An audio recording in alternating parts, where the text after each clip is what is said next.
நம்ம எந்த வேலை என்ன பார்க்க போகிறோம் அப்படின்னு பார்த்தீங்கன்னா top 5 best female side character. என்னதான் எங்கள் ஃபீமேல் சைடு கேரக்டர்ஸாக இருந்தாலும் ஒரு கட்டத்தில் நம்மளே ஹீரோயினாக பார்க்க ஆரம்பிச்சிருவோம். அப்படிப்பட்ட ஒரு 5 கேரக்டர் தான் பார்க்க போகிறோம். இதில் நான் யாரையும் மிஸ் பண்ணிட்டேன்னா மறக்காம கமெண்ட் பண்ணுங்கள். ஆரம்பிக்கலாமா? ஃபர்ஸ்ட் நம்ம பார்க்க போகிறது நருட்டோ சீரீஸில் இருக்கிற சுனாடே. என்னதான் நருட்டோ சீரீஸில் ஏகப்பட்ட ஃபீமேல் கேரக்டர்ஸ் இருந்தாலும் சுனாடேங்கிற இந்த ஒரு கேரக்டர் எல்லாத்துக்கும் ஒரு ஃபேவரட்டாக கூட வந்திருக்காங்க. அது எந்த வகையில் உங்களுக்கு பிடிச்சிருக்குதோ அது எனக்கு தெரியாது. பட் இந்த ஒரு கேரக்டர் நருட்டோ சீரீஸில் எல்லாத்துக்குமே ஒரு ஃபேவரட் கேரக்டர் வந்திருக்காங்க.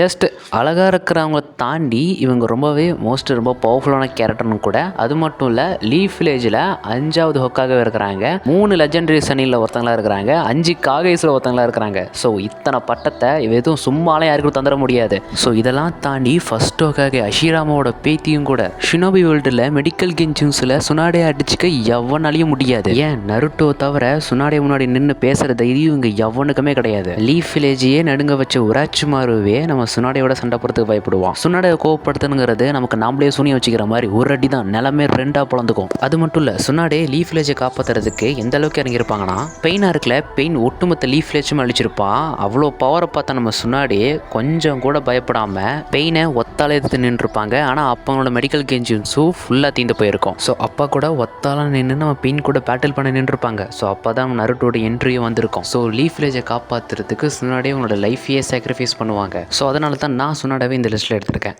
சில பேருக்கு டவுட் வரலாம், ஏன் ஹினாட்டாவை எடுத்துக்கலாமே அப்படின்னு. ஆக்சுவலி ஹினாட்டாங்கிறது நம்ம ஹீரோவோட ஒய்ஃப். ஸோ அவங்க ஒய்ஃபாக வந்துட்டாங்கன்னா அவங்க ஹீரோயின் கேட்டகரிக்கு போயிடுவாங்க. அதனால தான் நான் அவங்களை இந்த லிஸ்ட்டில் எடுக்கல. என்னதான் நருட்டோ சீரீஸில் ஏகப்பட்ட ஃபீமேல் கேரக்டர் இருந்தாலும் சுனாடேங்கிற இந்த ஒரு கேரக்டர் மட்டும் எல்லாரும் மத்தியிலும் ரொம்ப ஃபேமஸாக போனதுனால தான் நான் இந்த ஒரு கேரக்டர் எடுத்துருக்கிறேன். உங்களுக்கு எந்த வகையில் சுனாடே பிடிச்சிருக்குங்கிறத மறக்காமல் கமெண்ட் பண்ணுங்கள். ரெண்டாவது நான் பார்க்க போகிறது மகிமா.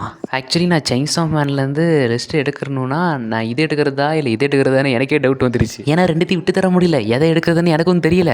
ஆல்ரைட், அப்புறமேட்டு ஃபேன்ஸ் மத்தியில் பார்த்தா மாக்கியமாவுக்கு தான் அதிக ஃபேன்ஸ் இருந்தாங்க. ஸோ அதனால தான் அவங்க இந்த லிஸ்ட்டில் நான் எடுத்துருக்கிறேன். ஆக்சுவலி இந்த ஒரு கேரக்டரை பற்றி என்னால் சொல்லவே முடியல. நல்லவளா கெட்டவளா யார் சாமி நீங்கிற மாதிரி தான் கேட்குற மாதிரி இருக்குது. பட் நீங்கள் மாங்கா பார்த்துருந்தீங்கன்னா கண்டிப்பாக தெரிஞ்சிருக்கும் மாக்கியமா ஒரு வில்லி தான் அப்படின்னு. அனிமையில் ஒரு சில இடங்கள்லாம் கொஞ்சம் மென்ஷன் பண்ணியிருப்பாங்க. நீங்கள் மாங்கா பார்த்துருந்தீங்கன்னா கண்டிப்பாக உங்களுக்கு தெரிஞ்சிருக்கும். நம்ம நினச்சிட்டு இருப்போம் மாக்கியமா ஒரு ஹியூமன் தான் அப்படின்னு. ஆனால் மாக்கியமா ஹியூமன்லாம் கிடையாது, அவளும் ஒரு டெவில் தான். கண்ட்ரோல் டெவில்னு கூப்பிடுவாங்க. ஸோ இவங்களால எதெல்லாம் கண்ட்ரோல் பண்ண முடியும், மனுஷங்களும் சரி டெவில்ஸையும் சரி, ஏன் பறவைங்க எதாக இருந்தாலும் அவங்கள கண்ட்ரோல் பண்ணி மேனிபுலேட் பண்ண முடியும். அது மட்டும் இல்லை, இவங்க யாரோ ஒருத்தங்களை கண்ட்ரோல் பண்ணிட்டாங்க அப்படின்னா இந்த இடத்துலேருந்து அவங்கள மூலியமாக இவங்களால டெலிபோர்ட் ஆக முடியும். இது ரொம்பவே அவங்களுக்கு பெனிஃபிட்டாகவும் இருக்கும். அது மட்டும் இல்லை, கண்ணுக்கு தெரியாத ஒரு ஃபோர்ஸ் இருக்கும். அதை வச்சு புல் பண்ணவும் முடியும், புஷ் பண்ணவும் முடியும். இது யார் கண்ணுக்கும் தெரியாது. அது மட்டும் இல்லைங்க, பார்க்குறது ரொம்ப அழகாக க்யூட்டாக எங்கே இருப்பாங்க, ஆனால் வயசு பார்த்தா எங்கேயோ இருக்கும். ஸோ அதனால தான் இந்த ஒரு கேரக்டர் நான் இந்த லிஸ்ட் எடுத்திருக்கேன். மூணாவது நான் பார்க்க போகிறது ஷினோபு. என் ஸ்ட்ராங்கஸ்ட் கேரக்டர் தான் சொன்னேன். இவ்வளோ எதுக்கு எடுத்துக்கிறேன்னு கேட்டால், ஆக்சுவலி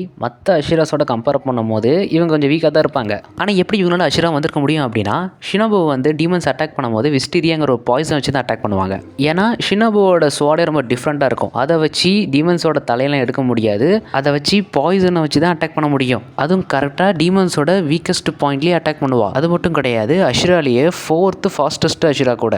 ஷினோபு டோமோவோட பேட்டில் பண்ணும்போது டோமோவாலேயே ஸ்டார்டிங்கில் இவளோட ஸ்பீடை பார்த்துருக்கவே முடியாது. என்னதான் மற்ற அஷிராவோட இவங்க வச்சு கம்பேர் பண்ணும்போது இவங்க வீக்காக இருந்தாலும் இவங்களுக்குள்ளேயும் நிறைய திறமை இருக்குது. ஸோ அதனால தான் டீமன்ஸில் இன்ஃபர்டி கேஸ்டில் ஷினோவுக்கு மாலையை போட்டு விட்டாங்க. என்ன பண்ணுறது, இவ்வளோ அழகாக க்யூட்டாகிற பொண்ணு ஒரு சைக்கோ கிட்டே அப்படி சாகணும். ஆனால் நான் ஒத்துக்கிறேன், ஷினோபு டெத்து எனக்கு அந்த ஃபீலிங் கொடுத்துச்சு. எனக்கு ஆனால் பேசிக்கலாகவே ஷினோபு ரொம்ப பிடிக்கும். உங்களுக்கும் பிடிச்சிச்சுன்னா மறக்காமல் கமெண்ட் பண்ணுங்கள். ஷினோபு டெத்து உங்களுக்கு எப்படி ஃபீல் ஆனிச்சுங்கிறத மறக்காமல் கமெண்ட் பண்ணுங்கள். ஸோ அதனாலேயே நான் இவங்க லிஸ்ட்டில் எடுத்துருக்கிறேன். நாலாவது நான் பார்க்க போகிறது பிளிச்சில் இருக்கிற ரூக்கியா. நம்ம ஹீரோக்கு பவர் ஒருத்தர்ன காரணமே இந்த ஒரு கேரக்டர் தான். அது மட்டும் இல்லை, இவன் சோல் சிஸ்டருக்கு போகிறதும் சோல் கீப்பர் ஆகிறதும் மற்றவங்களோட பேட்டில் பண்ணுறதும் எல்லாமே இந்த ஒரு கேரக்டரால் தான். அது மட்டும் இல்லை, சோல் சொசைட்டியில் இருக்கிற 13 கேப்டன்ஸில் 13வது கேப்டனோட லூட்டனண்ட் தான் நம்ம ரூக்கியா. இருக்கிறதுலையே ரொம்பவே பியூட்டிஃபுல்லான பான்காய்னா அது இவளோட பான்காய் தான். இவ பான்காய் யூஸ் பண்ணானா சுற்றி இருக்கிற எல்லாமே 0 டிகிரிங்க மாறிடும். சுற்றி எவன் இருந்தாலும் எல்லாருமே ஐஸில் ஃப்ரீஸ் ஆகி போயிடுவான். அது மட்டும் இல்லை, இந்த பான்காய் யூஸ் பண்ணும் போதே அவளே கேர்ஃபுல்லாக தான் யூஸ் பண்ணணும். ஏன்னா சில நேரங்களில் உயிருக்கு ஆபத்தாக மாறலாம். அது மட்டும் இல்லை, பிளிச்லேயே அதிக பேருக்கு ஃபேவரட்டான கேரக்டரும் கூட இது. ஸோ பிளிச்சில் உங்களுக்கு எந்த கேரக்டர் பிடிக்குங்கிறத மறக்காமல் கமெண்ட் பண்ணுங்கள். 5வது நான் பார்க்க போகிறது அட்டாக் ஆன் டைட்டனில் வர ஆனிலி லியோஹார்ட். அண்ட் அட்டாக் ஆன் டைட்டன் பார்த்து நிறைய பற்றி தெரிஞ்சிருக்கோம். இவங்க தான் ஃபீமேல் டைட்டன் கூட. அண்ட் இந்த கேரக்டரை ஆரம்பத்தில் எப்படி காமிச்சிருவாங்க பார்த்தீங்கன்னா ரொம்ப சைலண்ட்டாகவும் மிஸ்ட்ரியாகவும் காமிச்சிருப்பாங்க. இவங்க மார்ஷியல் ஆர்ட்ஸில் இவங்களை அடிச்சுக்க ஆளே கிடையாது.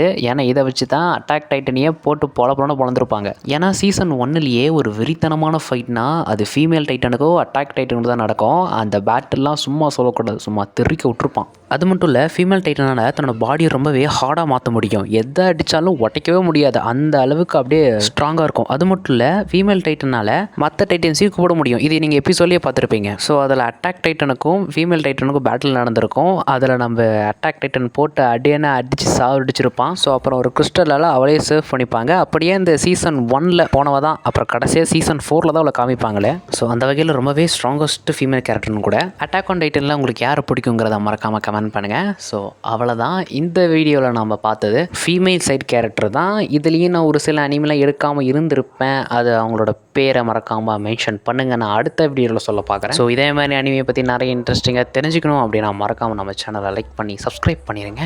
அப்படியே கமெண்ட்டில் இதே ஒன்று தட்டி விட்டிங்கன்னா நிறைய பேருக்கு கொஞ்சம் ரிக்கமெண்ட் ஆகும். அடுத்த வீடியோ சந்திக்கலாம். வரட்டா.